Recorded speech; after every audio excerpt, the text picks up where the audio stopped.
Hi friends, మనలో చాలామంది IPL చూస్తూ ఉంటారు. కానీ వాళ్ళకి కూడా అర్థం కాని ప్రశ్నలు కొన్ని ఉంటాయి. ఏంటంటే ఐపీఎల్లో అన్ని మ్యాచ్లు ఆడి అందరినీ ఓడించి చివరికి ఫైనల్కి వెళ్ళి ఫైనల్లో గెలిస్తే ఆ జట్టుకు వచ్చే ప్రైజ్ మనీ 20 కోట్ల రూపాయలు. కానీ ఐపీఎల్ ఆడుతున్న ఒక్కొక్క ప్లేయర్కే ఇంచుమించుగా 20 కోట్ల రూపాయలు ఇస్తున్నారు. రేసప్ పంత్ చూసుకుంటే రేసప్ పంత్కి వచ్చేసి ఈ సంవత్సరంలో ఐపీఎల్ మ్యాచెస్ ఆడుతున్నందుకు ఆయనకి 27 కోట్ల రూపాయలు ఇస్తున్నారు. అలాగే శ్రేయస్ అయ్యర్కి 26 కోట్ల 75 లక్షలు ఇస్తున్నారు. ఇంకా చెప్పాలంటే వెంకటేష్ అయ్యర్కి 23 కోట్ల 75 లక్షలు ఇస్తున్నారు. కానీ ఇలా ఇంతమంది ప్లేయర్స్ని ఇంత డబ్బులు పెట్టుకుని కొనుక్కుంటే వాళ్ళకు వచ్చే ప్రైజ్ మనీ కేవలం 20 కోట్లు అయితే ఆ ఫ్రాంచైజీస్కి ఏం మిగులుతుంది? మన దేశంలో ఎన్నో రాష్ట్రాలు ఉంటే కేవలం 10 టీంలు మాత్రమే ఐపీఎల్ ఎందుకు ఆడుతున్నాయి? ఇంకా ఎక్కువ టీమ్స్ని ఎందుకు యాడ్ చేయలేకపోతున్నారు? అసలు ఐపీఎల్కి ఆదాయం ఎంత వస్తుంది అనే విషయాన్ని మీకు ఈరోజు నేను చాలా వివరంగా చెప్పే ప్రయత్నం చేస్తాను. ఫ్రెండ్స్, ఈ వీడియో కనుక మీకు నచ్చితే డెఫినెట్గా లైక్ చేయండి. అదేవిధంగా మన ఛానల్లో వచ్చే మంచి కంటెంట్ని మిస్ అవ్వకుండా ఉండడానికి వెంటనే మన యొక్క ఛానల్ని సబ్స్క్రైబ్ చేయండి. ఫ్రెండ్స్, ఇక టాపిక్లోకి వెళ్ళిపోతే ఫ్రెండ్స్, అయితే ఐపీఎల్కి ఆదాయం ఎలా వస్తుంది అనే విషయాన్ని తెలుసుకునే ముందు అసలు 2025వ సంవత్సరంలో ఐపీఎల్ నిర్వహించడానికి ఎంత ఖర్చు అవుతుందనే విషయాన్ని మనం తెలుసుకుందాం. ఫ్రెండ్స్, 2025వ సంవత్సరంలో మొత్తం 10 ఫ్రాంచైజీస్ ఉన్నాయి. అంటే హైదరాబాద్, చెన్నై, బెంగళూరు, కోల్కతా, లక్నో ఇవన్నీ కలిపి 10 ఉన్నాయి. ఈ 10 టీమ్స్ కలిపి మొత్తం 182 మంది ప్లేయర్స్ని కొన్నారు. ఫ్రెండ్స్, 182 మంది ప్లేయర్స్ని కొన్నారు. ఈ 182 మంది ప్లేయర్స్కి ఇచ్చినటువంటి అమౌంట్ ఎంత అంటే 639 కోట్ల 15 లక్షలు. ఫ్రెండ్స్, అలాగే మ్యాచెస్ జరుగుతున్నప్పుడు ప్లేయర్స్ రావడానికి వాళ్ళకి ఫ్లైట్ టికెట్స్, వాళ్ళకి ఉండడానికి రూమ్ రెంట్స్, అదేవిధంగా హోటల్, వాళ్ళ యొక్క మెయింటెనెన్స్ ఇవన్నీ కూడా కలుపుకుంటే ఒక సంవత్సరానికి వచ్చేసి 350 కోట్లు అవుతుంది. ఫ్రెండ్స్, అంటే వాళ్ళకి ఇచ్చినటువంటి అమౌంట్ సుమారు 650 కోట్లు, వాళ్ళకు ఉన్నటువంటి మెయింటెనెన్స్ మొత్తం కూడా సుమారు 350 కోట్లు, మొత్తం కలిపితే మనకి 1000 కోట్ల రూపాయలు అవుతుంది. ఫ్రెండ్స్, ప్లేయర్స్ వరకు మాత్రమే ఖర్చులకి.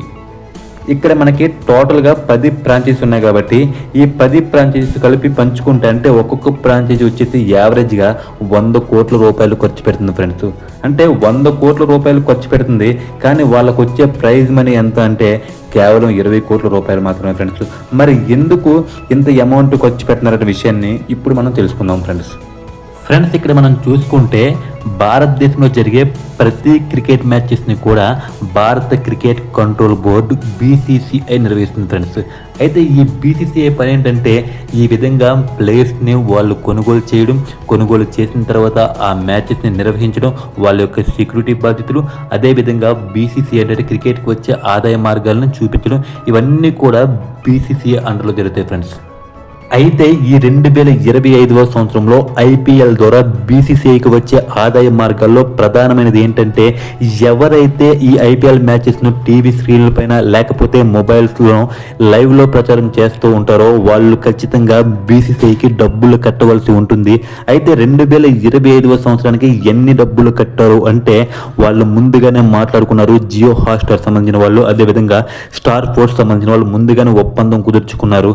ఎంత అంటే 2023వ సంవత్సరం నుండి 2027వ సంవత్సరం వరకు మొత్తంగా 5 సంవత్సరాలకు కలిపి 48,390 కోట్లకి ఒప్పందం కుదుర్చుకున్నారు. ఫ్రెండ్స్, అంటే ఒక సంవత్సరానికి వచ్చేసి 9,700 కోట్ల రూపాయలు. ఫ్రెండ్స్, అంటే 2025వ సంవత్సరంలోని ఐపీఎల్ లైవ్ మ్యాచెస్ని ప్రచారం చేస్తున్నందుకు 9,700 కోట్ల రూపాయలు చెల్లించారు. ఫ్రెండ్స్, ఇక ఈ ఐపీఎల్ పేరు ముందు టాటా ఐపీఎల్ని పెట్టినందుకు ఆ ఐపీఎల్ కప్పు పైన టాటా అనే పేరు ఉన్నందుకు టాటా కంపెనీ ఏకంగా 500 కోట్లు చెల్లించింది. ఫ్రెండ్స్, అదేవిధంగా BCCI ప్లేయర్స్ జెర్సీల పైన కొంతమందిని ప్రమోట్ చేస్తూ ఉంటుంది. అదేంటంటే ఫర్ ఎగ్జాంపుల్ Dream11, పోమా, ముతూట్ ఫైనాన్స్ లాంటివి ఏంటంటే ప్లేస్ జెర్సీల పైన మనకి ఎక్కువగా కనిపిస్తూ ఉంటాయి. దానికోసం వాళ్ళు అమౌంట్ పే చేయాల్సి ఉంటుంది.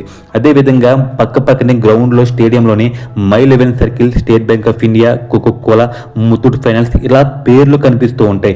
వీటికి కూడా ఖచ్చితంగా అమౌంట్ కట్టాలి. కాబట్టి వీటన్నిటికీ ద్వారా వచ్చేసి ఐపీఎల్కి అన్ని మ్యాచెస్కి కలిపి సుమారుగా 5,000 కోట్లు వస్తుంది. ఫ్రెండ్స్, అలాగే మ్యాచెస్ జరుగుతున్నప్పుడు టికెట్ల అమ్మకాల ద్వారా ఒక మ్యాచ్కి వచ్చేసి 4 కోట్ల రూపాయలు వస్తుంది ఫ్రెండ్స్. మొత్తంగా 70 మ్యాచ్లు అనుకుంటే ఈ 70 మ్యాచ్లకు వచ్చేసి 280 కోట్లు వస్తుంది ఫ్రెండ్స్.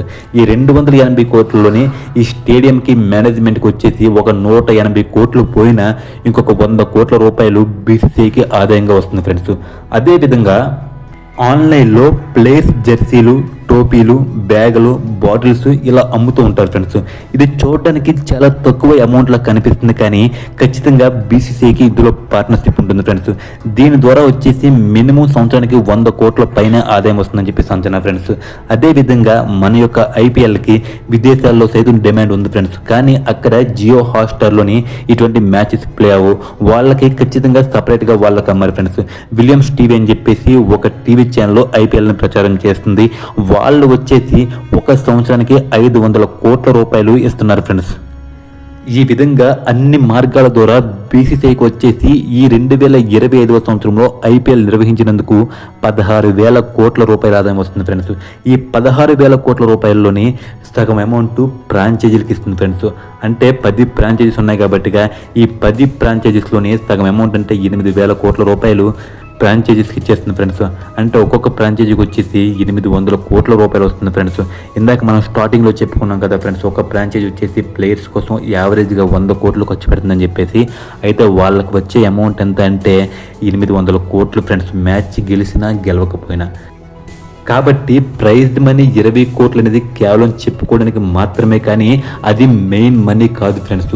అంతకంటే ఎక్కువ అమౌంట్ ఫ్రాంచైజీలకి బీసీసీఐ ఇస్తుంది ఫ్రెండ్స్.